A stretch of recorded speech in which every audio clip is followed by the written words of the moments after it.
Hello guys, स्वागत है आप सभी का एग्जाम विद जीके ऑफिशियल में। आज हमारा एक नया टॉपिक है श्वसन तंत्र यानी कि रेस्पिरेटरी सिस्टम। हम इसको कंप्लीट डिटेल में देखने वाले हैं। यदि आपने इसको कंप्लीट कर लिया तो यहाँ से आपका एक भी प्रश्न छूटेगा नहीं, क्योंकि हम यहाँ पे आपको कंप्लीट डिटेल में पढ़ाने वाले हैं। यह आपके सभी परीक्षाओं के लिए उपयोगी होगा, जैसे कि आपका एसएससी हो, बैंक हो, रेलवे हो या कोई भी स्टेट लेवल के एग्ज़ाम हो, सभी के लिए उपयोगी होगा। यदि आप हमारे चैनल पर नए हैं तो चैनल को सब्सक्राइब कर लें, बेल आइकन को दबा लें, ताकि हम जो भी वीडियो डालें उसकी नोटिफिकेशन आप तक सबसे पहले पहुंच जाए।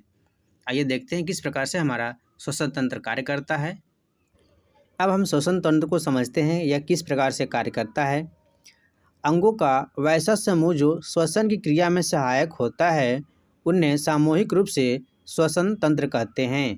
प्रत्येक जीव को जीवित रहने के लिए ऑक्सीजन की ज़रूरत पड़ती है, क्योंकि ऑक्सीजन ही हमारे द्वारा खाए गए भोजन का ऑक्सीडेशन करके यानी कि हमें ऊर्जा प्रदान करता है।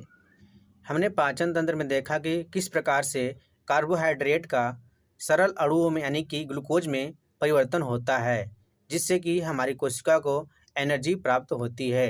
यह ग्लूकोज के ऑक्सीडेशन के फलस्वरूप प्राप्त होता है। श्वसन की क्रिया में ग्लूकोज ऑक्सीजन के साथ मिलकर कार्बन डाइऑक्साइड, जल प्लस ऊर्जा प्रदान करता है।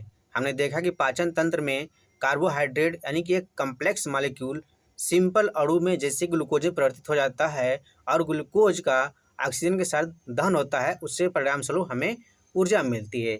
इस प्रोसेस में जो कि ऑक्सीजन का ब्लड में मिलना तथा कार्बन डाइऑक्साइड का बॉडी से बाहर निकलना भी शामिल होता है। ब्लड के द्वारा ही ऑक्सीजन प्रत्येक सेल तक पहुंच पाता है। श्वसन तंत्र के निम्नलिखित भाग को हम जान लेते हैं। पहला है आपका नेजल पासेज, जिसे नासिका मार्ग कहते हैं। इसका मुख्य कार्य सूंघने से संबंधित और यह श्वसन नाल के द्वार का भी काम करता है। अगला है आपका ओरल कैविटी, जिसे मुख गुहा कहते हैं। यह भोजन के ग्रहण का काम करता है। उसके बाद है आपका फेरेंक्स, जिसे हम ग्रसनी कहते हैं। ग्रसनी जो है कि यह श्वसन मार्ग तथा मुख गुहा का कॉमन भाग होता है। अब हम एपिग्लोटिस को देख लेते हैं। यह स्वरयंत्र के प्रवेश द्वार पर एक पतला पत्ती के समान कपाट होता है, जिसे एपिग्लोटिस कहते हैं। जब हम भोजन निगलते हैं तो यह ग्लॉटिस द्वार बंद कर देते हैं, जिससे भोजन श्वास नली में प्रवेश नहीं कर पाता है। इसीलिए कहा जाता है कि भोजन करने के समय बातें नहीं करना चाहिए। इसके आगे आपका स्वर यंत्र, जिसे लैरिंक्स कहते हैं।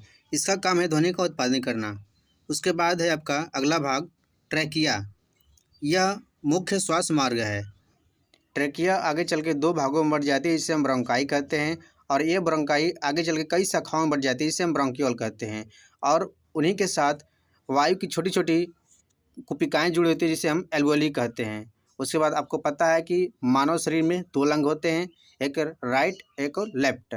दायां फेफड़ा बायां फेफड़ा से थोड़ा बड़ा होता है। इन सभी को हम आगे डिटेल में पढ़ेंगे। श्वसन तंत्र के हम नाक या नसिका मार्ग को देखते हैं। इसका मुख्य कार्य सूंघने से संबंधित है। इसके भीतर छोटे छोटे बाल होते हैं जो धूल कणों को रोक लेते हैं। नेजल पासेज में म्यूकस मेम्ब्रेन होता है, जो लगभग आधा लीटर म्यूकस प्रतिदिन निकालता है। यह धूल कण, जीवाणु या अन्य सूक्ष्म जीवों को शरीर में अंदर प्रवेश करने से रोकती है। यह शरीर में प्रवेश करने वाली वायु को नम एवं शरीर के ताप को बराबर बनाती है। अब हम इसे वीडियो के माध्यम से समझने की कोशिश करते हैं। जब हम नेजल कैविटी से वायु को अंदर प्रवेश कराते हैं तो यह फेरेंक्स से होते हुए लैरिंक्स में पहुंचती है। इसके बाद ट्रेकिया के माध्यम से होते हुए फेफड़ा में पहुंचती है। अब हम फेरेंक्स यानी ग्रसनी को देखते हैं। फेरेंक्स जो कि ग्रसनी रेस्पिरेटरी सिस्टम के साथ साथ डाइजेस्टिव सिस्टम का भी भाग होता है। उसके बाद आपका आता है स्वर यंत्र, जिसे लैरिंक्स कहते हैं। लैरिंक्स श्वसन मार्ग का वह भाग है जो फेरिंक्स तथा ग्रसनी को जोड़ता है। लैरिंक्स का काम जो साउंड प्रोड्यूस करना है। लैरिंक्स के प्रवेश द्वार पर एक ढक्कन होता है, जिसे वाल्व होता है, उसे हम एपिग्लोटिस कहते हैं। जब भी कुछ निगलना होता है तो यह एपिग्लोटिस ट्रेकिया द्वार को बंद कर देता है, जिससे फूड ट्रेकिया में प्रवेश नहीं कर पाता। इसी वजह से कहा जाता है कि खाते समय बोलना नहीं चाहिए, क्योंकि यदि किसी प्रकार से फूड हमारी ट्रैकिया में चली जाती है तो उसके वजह से खांसी आने की संभावना रहती है। इसी वजह से कहा जाता है कि खाते समय बोलना नहीं चाहिए। अब आप याद रखिएगा, यहाँ से एग्जाम में प्रश्न बनते हैं कि लैरिंक्स के प्रवेश द्वार पर एक ढक्कन के समान वाल्व होता है जिसे हम क्या कहते हैं। इसका आपका उत्तर हो जाएगा एपिग्लोटिस। याद रखिएगा, एग्जाम में यहाँ से प्रश्न बनते हैं। और यह भी याद रखिएगा कि फेरिंग्स तथा ट्रेकिया के जोड़ने वाले भाग को स्वर यंत्र यानी लैरिंक्स कहते हैं। यहाँ से भी प्रश्न पूछे जाते हैं। अब तक हमने यह जाना कि किस प्रकार से जब हम श्वास लेते हैं तो वायु हमारी नेजल कैविटी से होते हुए फेरिंग्स में जाती है, उसके बाद लैरिंक्स में जाती है जिसे हम स्वर यंत्र कहते हैं, यानी कि जहाँ से साउंड प्रोड्यूस होता है। उसके बाद वायु हमारी ट्रेकिया से होते हुए हमारे फेफड़े तक पहुँचती है। अब हम लैरिंक्स यानी स्वर यंत्र को डिटेल में समझते हैं। पुरुषों में लैंगिक लक्षणों के विकास के साथ साथ ध्वनि यंत्र के चारों ओर एक विशेष संरचना का निर्माण होता है जिसे एडम एप्पल कहते हैं। इसके कारण स्वर यंत्र का आकार बड़ा हो जाता है, जिसके कारण पुरुषों की आवाज़ निम्न तारत अर्थात लो पिच यानी कि मोटी होती है। यही देखें तो महिलाओं में इस संरचना का विकास नहीं होता, जिसकी वजह से स्वर यंत्र का आकार छोटा होता है। इसलिए उच्च तारत यानी हाई पिच वाली आवाज़ उत्पन्न होती है, जो कि महिलाओं की आवाज़ सुनने में मधुर एवं पतली होती है। अब हम महिलाओं तथा पुरुषों के वोकल कॉर्ड की लंबाई के बारे में जानते हैं। जो पुरुष का वोकल कॉर्ड की लंबाई होती है वह लगभग 20 मिलीमीटर होती है। वहीं देखें तो महिलाओं की वोकल कॉर्ड की लंबाई 15 मिलीमीटर तक होती है। अब हम श्वसन तंत्र के भाग ट्रेकिया को समझते हैं। ट्रेकिया द्वारा वायु फेफड़े के अंदर तक जाती है। ट्रेकिया आगे जाकर दो शाखाओं में बढ़ जाती है जिसे ब्रोंकाई कहते हैं। ट्रेकिया के ऊपर 16 से 20 सी आकार के बने कार्टिलेज के रिंग होते हैं जिसका काम ट्रेकिया को सिकुड़ने तथा चिपकने से बचाने का होता है। आइए देखते हैं वीडियो के माध्यम से किस प्रकार से ट्रेकिया के ऊपर 16 से 20 सी शेप के कार्टिलेज बने होते हैं और उनको सिकुड़ने से बचाने का काम करते हैं। आशा करता हूं कि आपको समझ में आया होगा किस प्रकार से ट्रेकिया द्वारा वायु फेफड़े के अंदर जाती है। ट्रेकिया आगे जाकर दो शाखाओं में बढ़ जाती है जिसे हम ब्रोंकाई कहते हैं और ट्रेकिया के ऊपर 16 से 20 सी शेप के कार्टिलेज के बने रिंग होते हैं जो कि ट्रेकिया को सिकुड़ने से या चिपकने से बचाने का काम करती है। चलते हैं, हम आगे देखते हैं। अब हम श्वसन तंत्र के मुख्य भाग लंग यानी फेफड़ों को देखते हैं। मानव का मुख्य श्वसन अंग है। इसकी संख्या 2 होती है। दाहिना फेफड़ा बाएं फेफड़े से बड़ा होता है। फेफड़ा प्लूरल मेम्ब्रेन द्वारा ढका होता है। दाएं फेफड़े में 3 पालियां होती है और बाएं फेफड़े में 2 पालियां होती है। ब्रोंकाई आगे चलकर कई शाखाओं में बढ़ जाती है जिसे ब्रोंकियोल कहते हैं। इस प्रकार आप याद रखिएगा क्योंकि एग्जाम में प्रश्न यहाँ से बनता है कि फेफड़ा का कौन सा भाग बड़ा होता है, दायां या बायां। तो याद रखिएगा फेफड़े का दायां भाग बड़ा होता है। और आपको एग्जाम में यहाँ से प्रश्न बन सकते हैं कि फेफड़े जो दाएं फेफड़ा है और बाएं फेफड़ा है कितनी कितनी पालियों में बटा है। तो याद रखिएगा जो दाएं फेफड़ा है वह 3 पालियों में बटा है तथा बायां फेफड़ा आपका 2 पालियों में बटा हुआ है। और जो आपका प्लूरल मेम्ब्रेन होता है यह आपके फेफड़े को चोट से बचाता है। ठीक है, याद रखिएगा, यहाँ से भी प्रश्न बनता है। अब हम कुपिका के बारे में जानते हैं। हमने पढ़ा कि ट्रेकिया आगे चलकर 2 भागों में बढ़ जाती है जिसे ब्रोंकाई कहते हैं और ब्रोंकाई चल के आगे कई शाखाओं में बढ़ जाती है जिसे ब्रोंक्यूल्स कहते हैं। ब्रोंक्यूल के सिरे पर अंगूर जैसे गोल संरचनाएं पाई जाती है जिसे एल्वियोली यानी कुपिका कहते हैं। एल्वियोली पर रक्त कोशिकाओं का जाल बिछा होता है।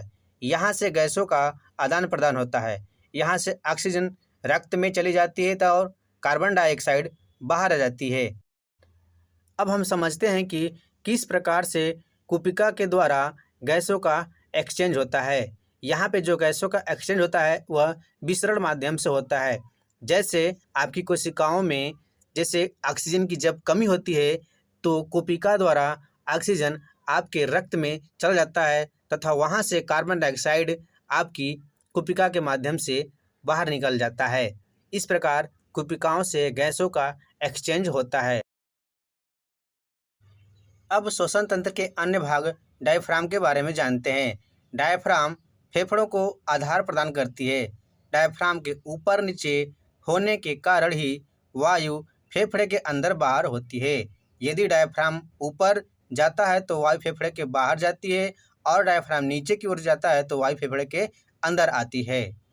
इसको हम वीडियो के माध्यम से समझते हैं किस प्रकार से डायफ्राम ऊपर नीचे मूव करता है। यदि डायफ्राम ऊपर जाता है तो वायु फेफड़े से बाहर जाती है और डायफ्राम नीचे मूव करता है तो वायु फेफड़े के अंदर आती है।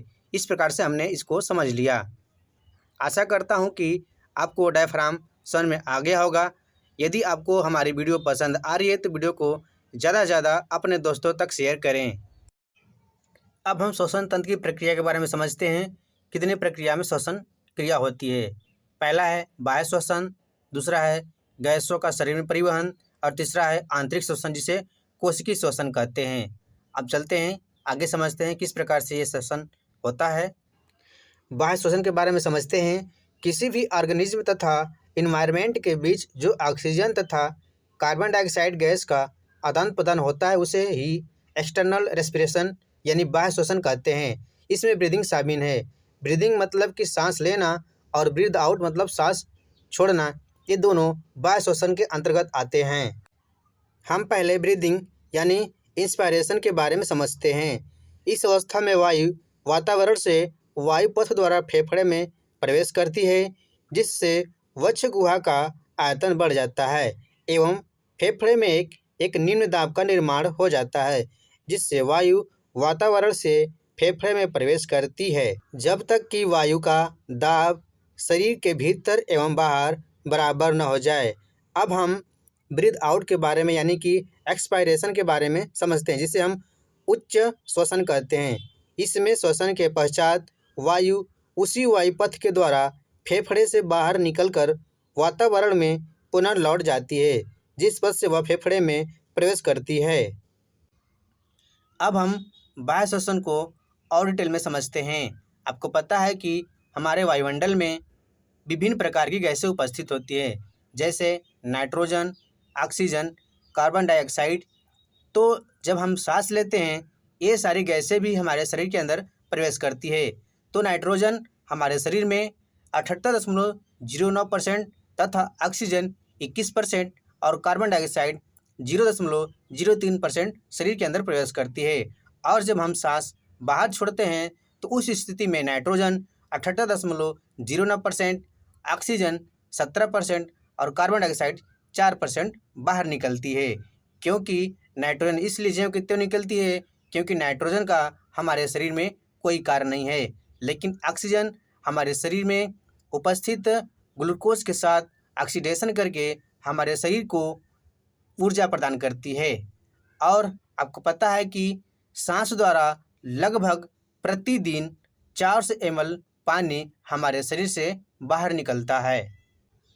अब हम गैसों का शरीर में परिवहन को समझते हैं यानी कि गैस एक्सचेंज को समझते हैं। आपको पता है कि हमारे कोशिका को एनर्जी की आवश्यकता होती है और यह एनर्जी हमारी कोशिका को एटीपी के रूप में मिलती है। और यह एटीपी कैसे प्राप्त होता है, जब हम खाना खाते हैं उससे हमें क्या मिलता है, ग्लूकोज मिलता है और उस ग्लूकोज का ऑक्सीजन के साथ दहन होता है जिससे हमें ऊर्जा प्राप्त होती है। अब हम समझते हैं किस प्रकार से गैसों का परिवहन होता है। ऑक्सीजन का फेफड़ों से यानी कि लंग से शरीर के सभी कोशिका तक पहुंचना तथा कार्बन डाइऑक्साइड का फेफड़ों यानी लंग तक पुनः वापस आने के प्रोसेस को गैसों का शरीर में परिवहन कहते हैं यानी कि ट्रांसपोर्टेशन कहते हैं।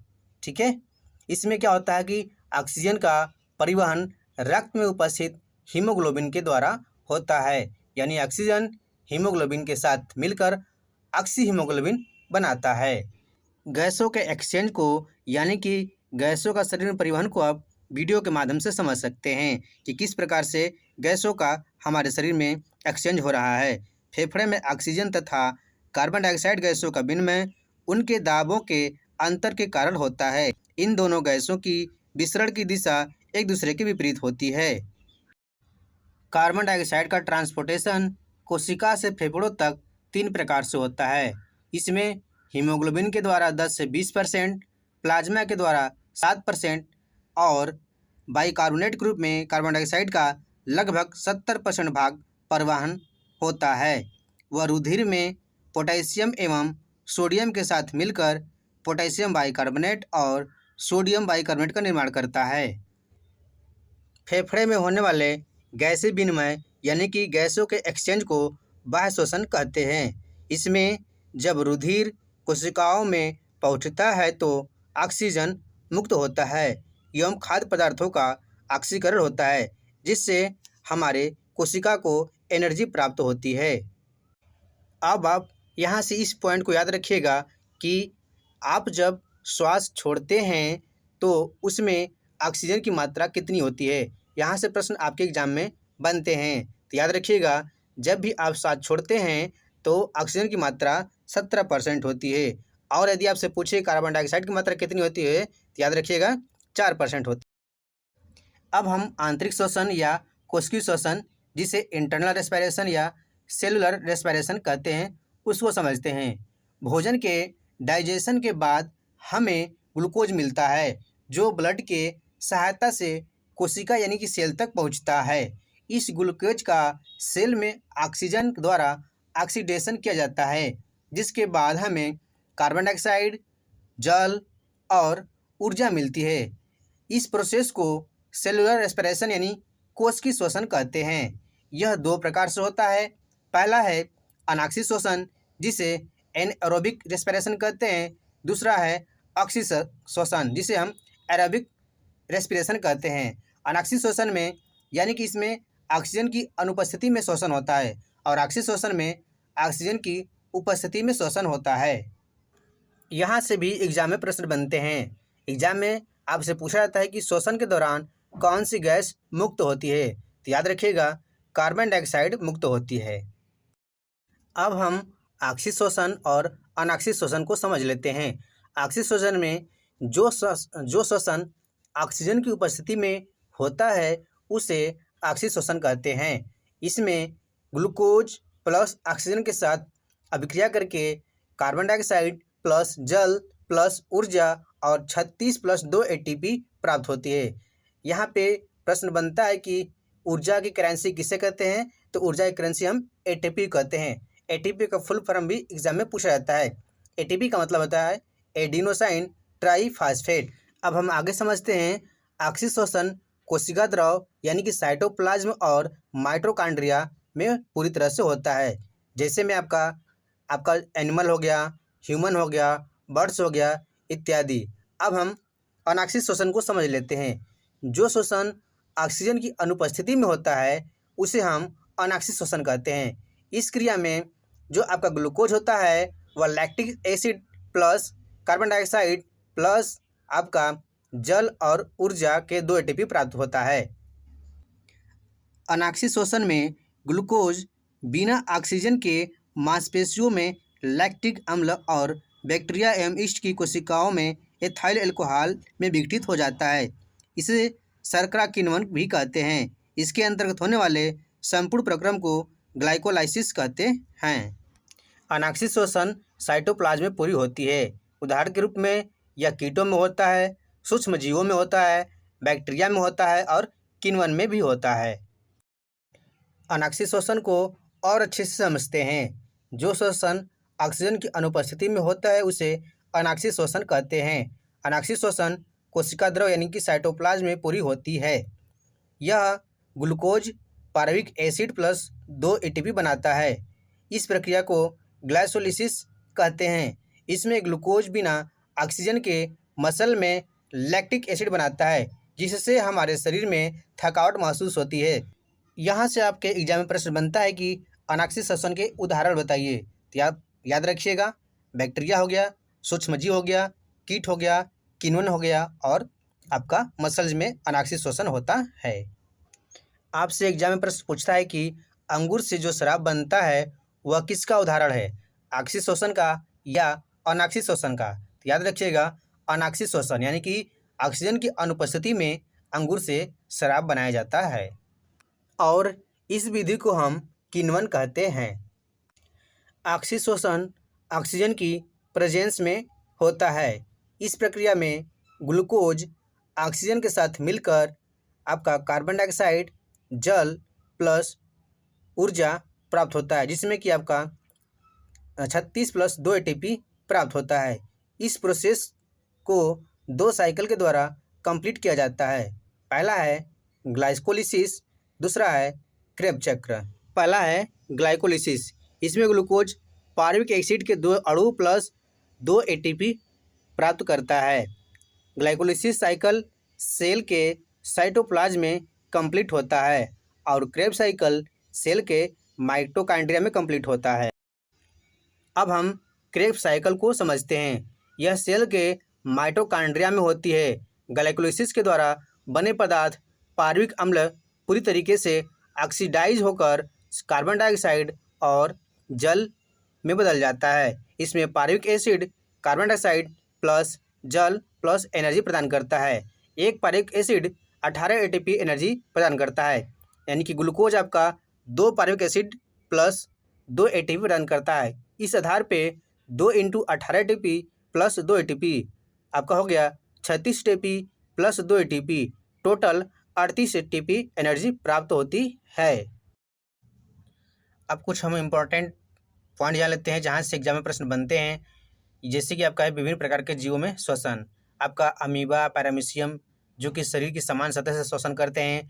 कीट श्वास नली के द्वारा श्वसन करते हैं। मछली गलफड़ा के द्वारा श्वसन करते हैं, जिसे गिल कहते हैं। और मेढक त्वचा द्वारा श्वसन करता है। उभयचर, सरीसृप और पक्षी ये सब फेफड़े के द्वारा श्वसन करते हैं। ठीक है, याद रखिएगा, इन सबसे प्रश्न बनते हैं। और एक पॉइंट और भी याद रखिएगा, यदि आपसे एग्जाम में पूछें कि आपके फेफड़े की क्षमता कितनी होती है, जो कि कितना वो गैस को रख सकता है, तो याद रखिएगा 5 लीटर। ठीक है दोस्तों, हमने श्वसन तंत्र कंप्लीट कर लिया है। अब हम चलते हैं क्वेश्चन आंसर सेट की तरफ, देखते हैं। पहला प्रश्न है, स्तनधारियों में श्वसन किसके द्वारा होता है? तो याद रखिएगा, स्तनधारियों में श्वसन फेफड़े के द्वारा होता है। इसका उत्तर हो जाएगा ऑप्शन नंबर बी। अगला प्रश्न है, एम्फीसेमा बीमारी का संबंध किससे होता है? तो इसको याद रखिएगा, इस प्रश्न का उत्तर हो जाएगा ऑप्शन नंबर सी, फेफड़े से होता है। दोस्तों, बीमारी संबंधी इसका हम अलग से चैप्टर देखेंगे। अगला प्रश्न है, ऑक्सीशोषण क्रिया कोशिका के किस भाग के अंदर संपन्न होती है? तो इसको याद रखिएगा, इस प्रश्न का उत्तर हो जाएगा आपका ऑप्शन नंबर ए, कोशिका द्रव्य एवं माइटोकॉन्ड्रिया। दोस्तों, आशा करता हूँ आपसे क्वेश्चन बन रहा होगा। आप क्वेश्चन आंसर लगाइएगा, क्वेश्चन जरूर बनेगा। अगला प्रश्न है, क्रेब्स चक्र की क्रिया किसके अंदर संपन्न होती है? ऑप्शन ए है माइटोकॉन्ड्रिया, फेफड़ा, हृदय, श्वास नली। तो इस प्रश्न का भी उत्तर हो जाएगा आपका माइटोकॉन्ड्रिया, ऑप्शन नंबर ए, याद रखिएगा। अगले प्रश्न की ओर चलते हैं। अगला प्रश्न है, मनुष्य में दायां फेफड़ा कितने पिंड में विभाजित होता है? तो याद रखिएगा, हमने बताया था कि दायां फेफड़ा 3 पिंड में और बायां फेफड़ा 2 पिंड में। तो इस प्रश्न का उत्तर हो जाएगा ऑप्शन नंबर आपका ए। ठीक है, आशा करता हूँ कि आपसे क्वेश्चन बन रहा होगा। इसी प्रकार से एग्जाम प्रश्न पूछे जाते हैं, तो आप एक बार वीडियो कंप्लीट कीजिए और आपका क्वेश्चन आसानी से बनेगा। तो आज के लिए इतना ही। यदि वीडियो पसंद आया हो तो वीडियो को लाइक, शेयर और चैनल को सब्सक्राइब जरूर करें और अपने दोस्तों को बताएं ताकि वो भी इस वीडियो का लाभ ले सकें। तो आज के लिए धन्यवाद, मिलते हैं नेक्स्ट वीडियो में।